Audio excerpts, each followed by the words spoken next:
이런 사람이 있었습니다. 우리 대한민국 사람이라면 다 아는 사람인데요.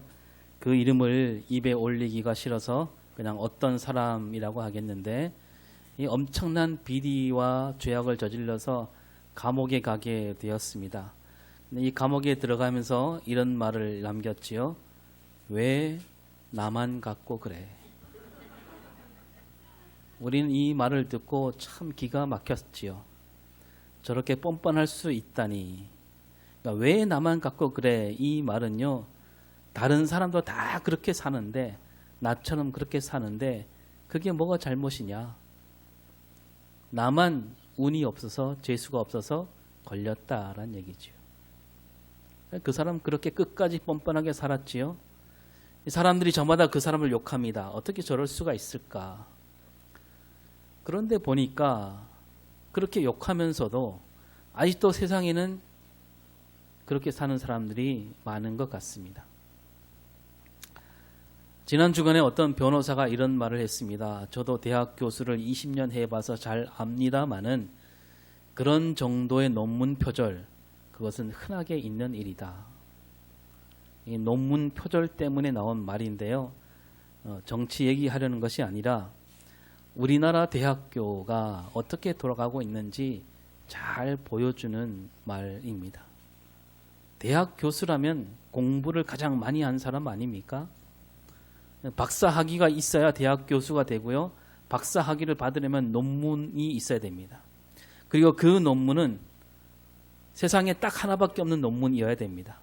이제까지 아무도 하지 않은 얘기를 누구나 알아들을 수 있도록 써야 하는 게 논문이지요. 이 논문 표절이 뭐냐 하면 누군가 한 말을 마치 자기가 한 말인 양 속이는 걸 가리킵니다. 그런데 학생들을 가르친 교수가 표절했다니 기가 막힐 일이죠. 더 놀라운 일은요, 그 정도 표절은 흔히 있는 일이다. 그러니 그렇게 넘어가자, 그거 아닙니까? 우리 대한민국 대학교 다 그렇게 돌아간다 이거죠. 공부도 제대로 안 하고 학자로서 양심도 팔아버린 그런 사람들이 지금 교수가 돼서 아이들을 가르치고 있습니다. 더구나 남들도 다 그렇게 표절하는데 그게 무슨 잘못이냐. 그러면서 우리가 선진국이다, 경제대국이다 말하기가 참 부끄럽지 않습니까? 우리나라 평균 지능이요, 세계에서 1, 2위를 다툰다고 합니다. 그런데 아직 우리 대한민국에 학문으로 노벨상을 받은 사람이 한 사람도 없습니다. 노벨 평화상은 받았죠. 노벨상이 여러 가지가 있는데 6가지가 있습니다. 노벨 문학상, 노벨 화학상, 노벨 물리학상, 노벨 생리학의학상, 노벨 평화상, 노벨 경제학상. 이 가운데 노벨 평화상은 논문으로 받는 상이 아닙니다. 평화와 인권을 위해서 얼마나 힘썼느냐, 거기에 따라주는 상이죠. 나머지는 다 논문을 발표해야 됩니다. 우리나라는 아무도 없다는 얘기예요. 중국은요 7명 받았습니다. 일본은 24명 받았다고 합니다. 남들도 다 표절하는데 내가 표절하는 거, 내가 베끼는 건 뭐 잘못이냐, 이런 생각이 고쳐지지 않는 한 우리 대한민국 학문에 소망이 있을까? 클거자의 글을 무는 쓰는 우리 거문도가 한 번 더 깊이 생각해 봐야 될 대목이라고 생각합니다. 오늘 말씀은 다윗 왕이 저지른 죄에 대한 말씀인데요. 이 다윗이 저지른 죄, 다윗은 왜 그런 죄를 저질렀는가? 오늘은 이런 눈으로 살펴보고자 합니다. 그 정도쯤이야 흔하게 있는 일인데 그게 무슨 잘못인가? 그러니까 다윗이 죄를 지었는데 다윗 안에 그런 마음이 있었다는 얘기입니다. 먼저 우리가 다윗이 지은 죄 다 알지만 다시 되짚어 보겠습니다. 다윗이 저지른 죄는요, 사무엘하 11장부터 나오는데 그 앞에 5장에서 다윗이 온 이스라엘 왕이 되었고 그 왕이 된 이야기가 우리가 지난 몇 주 전에 살펴보았습니다. 그리고 언약궤를 예루살렘에 올리는 우여곡절 끝에 옮기게 되었지요. 그런 다음에 어느 날 다윗이 나단 선지자에게 이런 말을 합니다. 사무엘하 7장 2절입니다. 나는 백향목 웅에 살거늘 하나님의 궤는 휘장 가운데에 있도다. 예, 이렇게 말하면서 하나님의 언약궤를 둘 수 있는 성전을 지으려고 하지요. 근데 하나님의 나단 선지자를 통해서 말씀하십니다. 아주 길게 말씀하셨는데 간추려면 이겁니다. 너의 그 마음만 받겠다. 나는 너에게 복을 줘서 내 뜻을 이루어가는, 네가 내 뜻을 잘 이루는지 보겠다. 그리고 7장 16절에 이렇게 말씀합니다. 시작.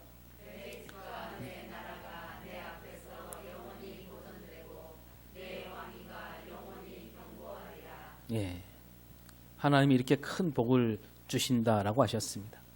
그러자 다윗이 하나님께 감사 기도를 드리죠. 그리고 이어지는 8장에서 다윗이 어느 나라와 싸워도 다 이겼다 그런 말씀이 나옵니다. 그리고 10장에 가서는 암몬 족속과 싸우는 이야기가 나오고 11장에 가서 부하들을 싸움터에 내보낸 다윗이 홀로 왕궁 옥상에서 거닐게 되지요. 뭐 싸움에서 다 이기니까 아무 걱정 없이 또 승전보를 갖고 오리라 그런 마음으로 거닐고 있었던 것 같습니다. 그 아래 많은 집들이 보였는데 그 가운데 한 집 안뜰에 한 여인을 보게 되었고 그 여인은 마침 목욕을 하고 있었습니다. 다윗이 사람을 보내서 그 여인이 누군지 알아보게 하고 햇사람 우리아 아내 밧세바라는 것을 알게 되자 바로 왕궁으로 데리고 오게 합니다. 이 일은 아주 빠르게 이어지고 있다는 것을 성경에서 보여주고 있는데요. 이 우리아는 요압 밑에 있는 군인이었죠. 지금 암몬과 싸우느라고 집을 떠나 있습니다. 그것을 알고 다윗이 이 밧세바를 왕궁으로 불러들였습니다. 다윗은 밧세바의 남편이 햇사람 우리아라는 것을 알고 더 거리낌이 없어졌는 것 같습니다. 햇사람, 가나안 족속 가운데 한 족속이고 이스라엘에 넘어와서 살게 된 사람이겠지요. 다윗이 보기에 아주 만만한 사람이라는 겁니다. 이 햇사람 우리아가 잘못된다 해도 그리 나쁘지 않으리라 머리를 굴린 거죠. 그러니까 다윗이 여인을 보고 자기도 모르게 죄를 저지른 것이 아니다 이겁니다. 하나부터 10까지 다 셈을 해보고 계산을 하고 그 일을 저지르고 있습니다. 자기가 가진 힘을 갖고 힘없는 사람들 앞에서 버젓이 죄를 짓고 있습니다. 아주 죄질이 나쁜 거죠. 그리고 다윗과 동침하게 된 밧세바가 임신하게 됩니다. 밧세바는 자기가 임신한 것을 다윗에게 바로 알리게 되고 다윗은 또 그 말을 듣자마자 재빨리 손을 씁니다. 다윗이 무엇을 생각했냐 하면 이 남편 우리아를 불러들이는 거죠. 요압에게 기별을 해서 우리아를 자기에게로 보내라. 핑계는 안부와 군사들의 안부를 묻고 싸움이 어떠한가 묻겠다는 겁니다. 하필이면 우리아를 불러들인 거예요. 그리고 우리아가 오자 집으로 돌려보내 쉬게 하지요. 왕궁 음식까지 내주면서 우리아를 집으로 보내게 됩니다. 술도 취하게 만들었습니다. 왜 이렇게 했을까요? 밧세바가 아이를 가진 지 얼마 되지 않았으니까 우리아를 집으로 보내서 그 아이가 바로 우리아의 아이로 하겠다는 속셈이었던 겁니다. 손바닥으로 하늘을 가리려 하는 거죠. 이 죄악은 이렇게 거짓말을 낳고 거짓말은 또 다른 거짓말을 낳게 합니다. 이 사정을 뻔히 아는 사람들도 있을 터인데 아마 다윗을 가까이 모신 신하들은 다 알고 있을 겁니다. 그들 보기에도 부끄럽지 않았던 것 같습니다. 하지만 일은 다윗 뜻대로 되지 않지요. 우리아는 웬일인지 집으로 가지 않습니다. 왕궁 문에서 부하들과 함께 잠을 잤다 그럽니다. 다윗이 우리아를 불러서 묻습니다. 왜 집으로 가지 않느냐? 먼 길에서 힘들게 돌아왔는데 쉴 겸 빨리 가서 집에서 쉬어야 되지 않겠느냐? 이 우리아를 아끼는 듯한 말이지만 자기 죄를 감추려는 일이고 자기 뜻대로 되지 않으니까 하는 말이었지. 그때 우리아가 말하기를 다른 군사들은 지금 밖에서 힘들게 싸우고 있는데 어찌 나만 집으로 가서 편히 잘 수 있나이까? 싸움이 끝나기까지는 결코 집에 가서 잘 수 없다. 정말 충성스러운 장군이죠. 우리아가 이렇게 끝까지 집으로 가려 하지 않자 다윗이 이 우리아를 싸움터로 보냅니다. 그냥 보내는 것이 아니라 또 다른 죄악을 생각하고 있었던 거죠. 편지를 써서 우리아 손에 요압에게 편지를 보냅니다. 그 편지 내용이 뭐냐 하면 11장 15절에 나와 있습니다. 시작. 너희가 우리아를 맹렬한 싸움에 앞세워 두고 너희는 뒤로 물러가서 그로 맞아 죽게 하라. 맹렬한 싸움터로 우리아를 보내라고 그럽니다. 가장 큰 싸움터로 우리아를 앞세워서 보내라. 그리고 우리아가 죽게 만들라. 우리아를 죽여서 자기가 저진 죄악을 덮으려고 하는 거죠. 맹렬한 싸움터에 보낸 것도 모자라서 싸움터에 보냈지만 혹시나 죽지 않을까 봐 우리아만 남겨놓고 뒤로 물러나라고 그럽니다. 참으로 뻔뻔스럽고 끔찍한 일이죠. 그 요압은 우리아를 내보내되 암몬 군사 가운데 가장 잘 싸우는 용사들이 있는 곳을 알아보았고 그곳에 우리아를 보냅니다. 그러자 그 성 사람들이 나와서 싸움이 벌어지게 되겠지요. 워낙 잘 싸우는 사람들이라 우리아가 거기서 이겨내지 못하고 죽게 됩니다.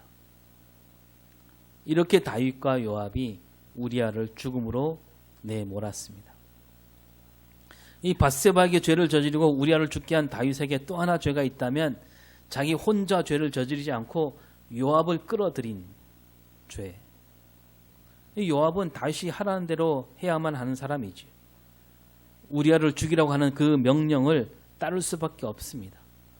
그리고 이 싸움터에서 모든 책임은 요압에게 있습니다. 따라서 우리아가 어이없게 죽게 된 것, 여기에는 요압에게 큰 책임이 있다라는 거죠. 다윗은 요압을 끌어들여서 나중에 모든 책임을 떠넘기려고 했던 겁니다. 다윗이 이렇게 망가졌습니다. 우리아는 끝까지 다윗과 요압에게 충성을 다한 군인이었죠. 집에 가서 자라고 하는 다윗 왕에게 우리아가 나만 편히 쉴 수 없다. 그리고 그 대목을 보면 언약궤와 이스라엘과 유다 내 주 요압과 내 왕의 부하들이 들에서 지내고 있는데 어찌 나만 집에 가서 자겠느냐. 이런 말을 덧붙입니다. 그러니까 이 우리아는 이방 나라 사람이었지만 이미 이스라엘 사람으로 자기는 여기고 있었고 언약궤를 잘 알고 있었고 하나님을 믿는 사람이었습니다. 또 이스라엘과 유다를 걱정하는 사람이었고 나라와 민족을 아끼는 사람이었습니다. 요압을 가르쳐 내 주라고 말하고 다윗을 가르쳐 내 왕이라고 부릅니다. 다윗이 그런 우리아를 죽인 거죠. 이걸 보면 마치 사울 왕이 다윗을 죽이려 했던 일과 아주 비슷해 보입니다. 우리가 알듯이 사울 왕은 다윗을 죽이려 했고 다윗은 사울 왕을 끝까지 떠받들었지요. 사울 왕을 받드는 다윗은 이 사울이 하나님께 기름 부음을 받았기 때문에 왕은 어디까지나 끝까지 왕이다. 이런 생각으로 사울 왕을 잘 받들었습니다. 그런데 이제 다윗이 왕으로 서 있고 우리아가 그런 다윗을 받드는 신하로 서 있는데 다윗은 사울 왕처럼 아니 사울보다 더 악한 마음과 독한 마음을 품고 우리아를 죽이고 말았습니다. 자기가 쫓기던 때를 잊어버린 거죠. 다윗이 사울 왕에게 쫓길 때 그런 생각을 했을 겁니다. 사울 왕이 정신을 차리고 자기와 더불어 나라를 잘 다스린다면 얼마나 좋을까. 그 왕을 진심으로 받드는 자기 마음을 알아주지 못하는 사울 왕을 보면서 매우 안타까워했습니다. 그랬던 다윗이 자기가 왕이 되었는데 우리아에게는 그러한 마음을 베풀지 못하고 심지어 끔찍한 죽음에 이르게 했습니다. 사울 왕은 다윗을 죽이려 했지만 죽이지 못했고 다윗은 우리아를 죽이려 했고 마침내 죽이고 말았습니다. 사울 왕에게 쫓기면서 하나님만을 바라보고 하나님만을 붙잡았던 다윗은 그때 일은 까마득히 잊어버리고 말았던 거죠. 가진 것이 없었던 다윗은 하나님만을 바라보고 하나님만을 붙잡았지만 이제 왕이 되어 가진 것이 너무 많아진 다윗은 그때 일을 다 잊어버리고 말았습니다. 다윗이 쫓겨다닐 때는 생각하기를 모든 생명은 하나님께 달려있고 생명은 하나님의 것이다. 그렇게 굳게 믿고 살았습니다. 그래서 사울 왕을 죽일 수 있었지만 죽일 생각을 하지 않았던 거죠. 근데 이제 왕이 된 다윗은 자기가 생명을 쥐고 흔들 수 있다.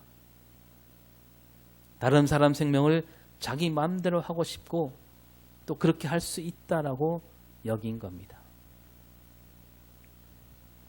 저 앞에서 잘못을 저지른 사울 왕에게 사무엘 선지자를 하나님이 보내셨듯이 이번에 하나님이 다윗에게 나단 선지자를 보내십니다.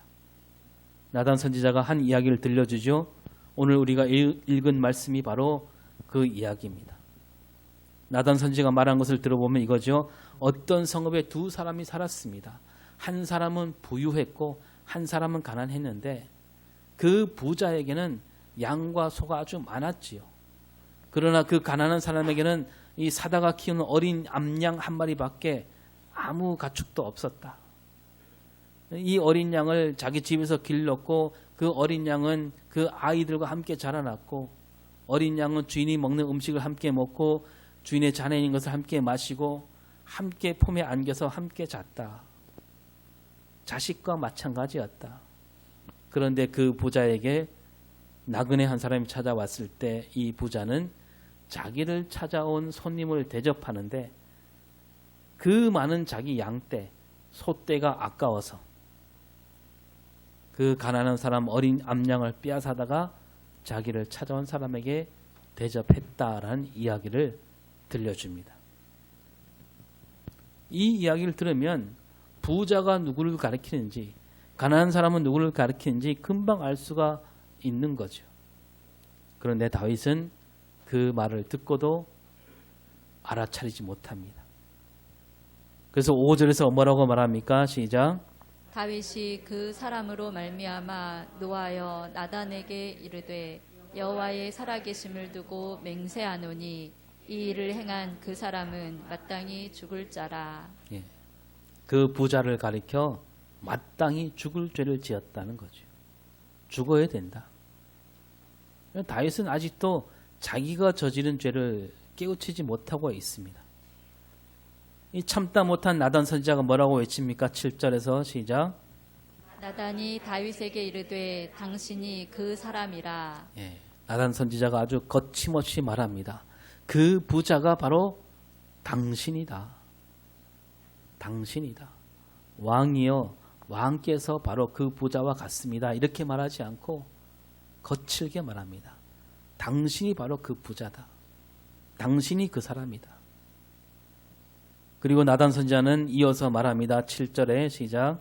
이스라엘의 하나님 여호와께서 이와 같이 이르시기를 내가 너를 이스라엘 왕으로 기름 붓기 위하여 너를 사울의 손에서 구원하고. 예, 하나님께서 다윗을 왕으로 삼고자 그 사울 왕의 손에서 건져냈다. 사울 왕과 달라야 하지 않은가? 하나님이 너를 왕으로 삼으신 것을 다시 생각해 보라. 하나님께서 세워주셨는데 왜 자기 맘대로 힘을 휘둘렀느냐? 나단 선지자를 통해서 하나님은 다윗이 저지른 죄가 무엇인지 밝혀주고 있습니다. 다윗은 자기가 왕이 된 것, 그것이 하나님 뜻 안에 있음을 잊어버리고 있는 겁니다.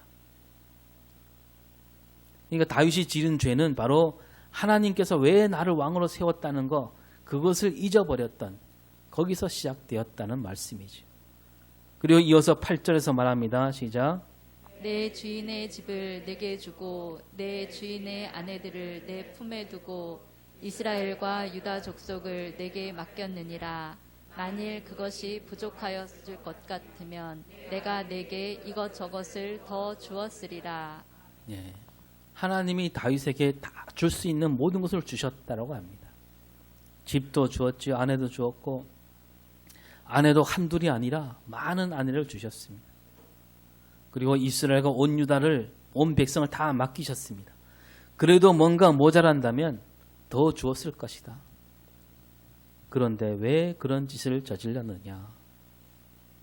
그래서 이 말씀에 따르면 하나님께서 많은 것으로 주셨는데 그걸로 넉넉하다 여기지 못한 죄, 왜 그렇게 욕심을 부렸느냐?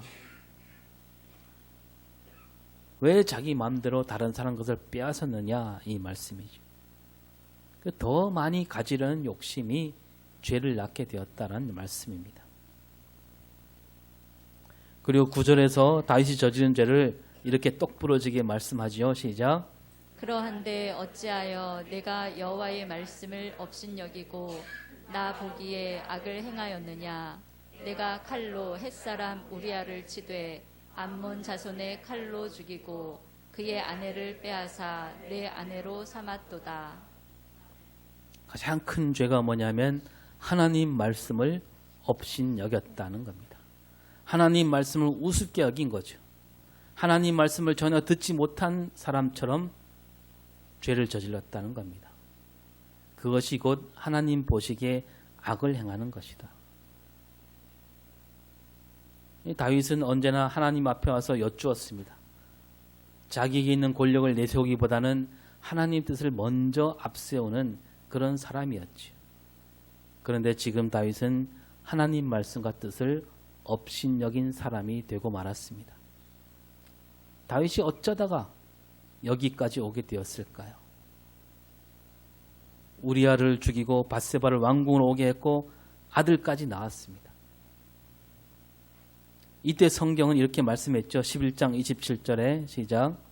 그 장례를 마침에 다윗이 사람을 보내어 그를 왕궁으로 데려오니 그가 그의 아내가 되어 그에게 아들을 낳으니라. 다윗이 행한 그 일이 여호와 보시기에 악하였더라. 다윗이 저지른 일은 바로 여호와 보시기에 악한 일입니다. 그런데 다윗은 이러한 엄청난 죄를 저질러 놓고도 아직도 깨우치지 못하고 있습니다. 하나님께서 나단 선지자를 다윗에게 보내셨는데 하나님 보시기에도 다윗이 스스로 죄를 깨달을 수 없다라고 여기신 겁니다. 그래서 나단 선지자가 대놓고 말했죠. 당신이 그 사람이라. 그렇게 말하니까 비로소 자기가 죄를 지었다는 것을 깨닫게 됩니다. 13절에 뭐라고 합니까? 내가 여호와께 죄를 범하였노라. 네, 여기는 아주 짤막하게 말하죠. 내가 여호와께 죄를 범했다. 그런데 우리가 알듯이 시편 51편에 다윗이 얼마나 크게 뉘우쳤는지 잘 보여주고 있습니다. 그래서 우리가 이 죄를 뉘우친 다윗, 끔찍한 죄를 저질렀지만 뒤늦게로 뉘우치는 다윗이니까 참으로 훌륭하다, 본받아야 한다 이렇게 우리는 말할 수가 있습니다. 우리도 죄를 지을 수 있고 죄를 지었다면 다윗처럼 눈물로 회개해야 되겠죠. 그러나 오늘 우리는 한 걸음 더 들어가서 생각해 봐야 됩니다. 애초에 그런 죄를 짓지 않으려면 어떻게 해야 되는가? 다윗은 왜 그런 죄를 저지를 수밖에 없었는가? 여러분, 다윗으로 돌아가면 다윗이 왜 깨닫지 못했을까요? 하나님께서 나단 선지자를 보내셨고 나단 선지자가 이야기를 들려주었는데 그것도 깨닫지 못하다가 당신이 그 사람이다 라고 할 때 비로소 깨달았습니다. 왜 조금이라도 빨리 깨닫지 못했을까요? 여러분, 우리아가 집으로 돌아가지 않으려고 했을 때 그때 벌써 깨달아야 되지 않았겠습니까? 아니, 그보다 먼저 임신했을 때 깨달아야 되지 않았겠습니까? 다윗은 왜 그렇게 빨리 깨닫지 못했을까? 그리고 그보다 먼저 다윗이 어쩌다가 이런 죄를 저질렀을까요? 앞에 말씀드린 대로 다윗은 늘 하나님을 앞세우는 사람이었습니다. 골리앗 앞에 섰을 때 그때 그 다윗은 어디로 갔을까요? 사울 왕에게 쫓길 때 그때 그 다윗은 어디로 갔을까? 법 없이도 살 사람 같았는데 왕이 되더니 왜 그렇게 사람이 바뀌었을까요? 우리가 이렇게 생각할 수는 있습니다. 사람이니까 그럴 수 있다. 제 아무리 다윗이라 해도 하나부터 10까지 깨끗할 수는 없지 않은가? 그 맞는 말입니다. 여러분 한순간 실수가 있을 수 있습니다. 그러나 다윗이 저지른 죄악은요, 한순간 실수에 지나지 않는 그런 죄악입니다. 다윗이 지은 죄를 보면 우리가 앞에서 보았지만 오랜 시간에 걸쳐서 계획을 세우고 계산을 해보고 그렇게 저지른 죄악입니다. 1급 살인이라는 죄목이 있는데요. 같은 살인이라 하더라도 실수로 저지른 살인과 마음 먹고 저지른 살인은 다릅니다. 그리고 구약 율법에도 도피성이라는 제도가 있지요. 사람을 죽인 사람이 몸을 피할 수 있는 성읍을 가리켜 도피성이라고 하는데, 그러나 아무나 도피성으로 올 수가 없습니다. 사람을 죽이긴 죽였는데 실수로 죽였을 때 그런 사람만이 도피성에 갈 수 있습니다. 근데 고의로 죽였다면 도피성에 와도 다시 돌려보내서 그 죄값을 받게 해요. 여러분 다윗은 실수로 죽였습니까? 고의로 죽였어요. 자기가 가진 힘, 자기 권력으로 사람을 죽였습니다. 그것도 가장 충성스러운 신하, 자기를 왕으로 잘 섬기는 신하를 죽였습니다. 정말 죄질이 나쁜 1급 살인이죠. 오늘 우리 상시로 보면 다윗은 정말로 악한 사람입니다. 우리가 그렇게 볼 수가 있습니다. 그런데요, 그때로 거슬러 올라가면 어떨까? 다윗이 처한 그 시대로 올라가면 다윗이 저지른 죄가 아닐 수도 있다는 거죠. 다윗이 누굽니까? 온 이스라엘을 다스리는 왕입니다. 왕이 하는 말이 곧 법이죠. 다른 모든 왕, 이웃에 있는 모든 왕이 그렇게 살고 있습니다. 왕이 내뱉는 말 한마디에 죽을 사람이 살고 멀쩡한 사람이 죽는 그런 시대죠. 아무리 많은 여자를 거느려도 흠이 되지 않는 세상. 그러니까 다윗이 왕이 되어 여러 나라와 싸우면서 또 손을 잡기도 하면서 자기도 모르게 그런 문화에 젖어들었던 겁니다. 왕이 하는 말이 곧 법이고 왕이 하는 모든 일이 옳다. 그러다 보니 밧세바를 불러오는 일도 거리낌이 없었고 우리아를 죽이는 일도 그렇게 손쉽게 밀어붙일 수가 있었던 거죠. 처음부터 악한 사람이라서 그 일을 한 것이 아니라는 얘기입니다. 그러니까 그런 일을 저지르고도 그게 죄악이라는 것을 알아차리지 못한 겁니다. 나단 선지가 들려준 이야기, 거기에다가 버럭 화를 내지요. 그 이야기 속에서 부자가 저지른 죄악은 다윗이 저지른 죄악보다 훨씬 더 가볍습니다. 비교도 할 수 없는 건 아닙니까? 그런데 다윗은 왜 그렇게 화를 냈을까요? 다윗 생각에는 그 부자가 네가 뭔데? 너는 왕이 아니지 않느냐? 그거 아닙니까? 왕은 그보다 더 큰 짓을 저질러도 죄가 아니지만 그 부자는 왕이 아니기에 반드시 그 죄를 물어야 한다. 그런 생각이었던 겁니다. 내 생각, 내가 하는 일, 하나님 보시기는 어떠한가? 그걸 잊어버렸던 다윗이었습니다. 세상 기준에 맞춰 살다 보니 그런 죄를 지었고 그 죄를 빨리 깨우치지 못했던 겁니다. 다른 사람들 다 그렇게 사니까, 다른 왕들 다 그렇게 사니까 자기도 모르게 그런 삶에 젖어들었던 거죠. 오늘 우리는 어떻습니까? 세상 사람들은 세상 기준에 맞춰 살아갑니다. 이 정도쯤이야 괜찮지 하고 넘어갑니다. 서로 슬쩍슬쩍 눈 감아주면서 좋은 게 좋은 거다. 여러분 다들 그렇게 살고 있을지라도 우리는 그럴 수 없습니다. 세상 기준에 맞추면 웬만한 일은 다 넘어갈 수 있습니다. 사람들은 말하죠. 뭐 그렇게 까탈스럽게 구느냐. 우리는 그럴 수 없지요. 왜냐하면 우리는 믿는 사람들이기 때문에. 우리는 더 까탈스러워야 됩니다. 날마다 물어야 됩니다. 내가 하는 생각, 내가 하는 일이 하나님 보시기 어떠한가? 오늘 이 시간도 하나님은 우리 곁에서 우리를 지켜보고 계신다. 이 진리를 잊지 않는 저와 여러분이 되기를 바랍니다. 기도하겠습니다. 하나님, 죄악이 가득한 세상입니다. 사람들은 그 죄악에 갇혀 그게 죄악인지도 모른 채 살고 있습니다. 우리도 자칫 그들을 따라 죄악된 길로 가기가 쉽습니다. 날마다 우리를 깨우쳐 주셔서 하나님 뜻을 붙잡고 하나님 나라 일꾼으로서 살아가는 용기, 지혜가 있게 하여 주시옵소서. 감사드리며 예수님 이름으로 기도드립니다. 아멘.